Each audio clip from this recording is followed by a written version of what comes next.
యం మమ భర్తారం సహ మమ కుటుంబస్యే పురుషాన్ హతవాన్ మమ అస్థించ అపహృత్య మాం బలాత్ స్వాధీనయిత్వా తత్ అనంతరం అహం స్వచ్ఛందేన ప్రేమ కృతవత్యస్మి స్వచ్ఛందేన వివాహం కృతవత్యస్మి ఇతి జగతి ప్రచారయతి సం నారీ గౌరవనిహాంత ధర్మవేషధారి.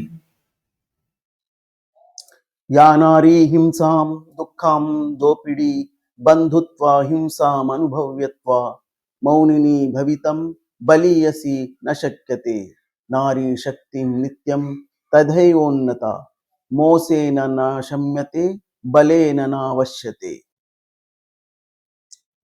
7వ శతాబ్దంలో అరబ్బు ఏడారుల్లో యూద తెగలో జన్మించినటువంటి సఫియా అనే ఒక స్త్రీమూర్తి యొక్క దీనగాథ ఇప్పుడు మీరు విన్నటువంటి ఆ స్వరంలోని అంశం.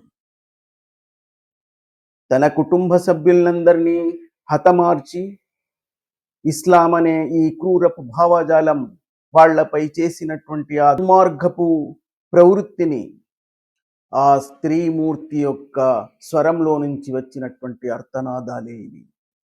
7వ శతాబ్దంలో పుట్టిన ఇస్లాం అనే ఈ క్రూర భావజాలం అక్కడ ఉన్నటువంటి మొత్తం బహుదైవారాధకుల్ని యూద తెగల్ని వాళ్ళ సంపదలన్నీ దోచుకొని వాళ్ళ స్త్రీలందరినీ బంధించి బానిసలుగా స్వాధీనం చేసుకొని వాళ్లపై ఎన్నో లైంగిక ప్రయోగాలు చేస్తూ బలవంతం చేసినటువంటి ఆ దీనగాథనే ఈ సఫియా అనే స్త్రీమూర్తి యొక్క స్వరంలో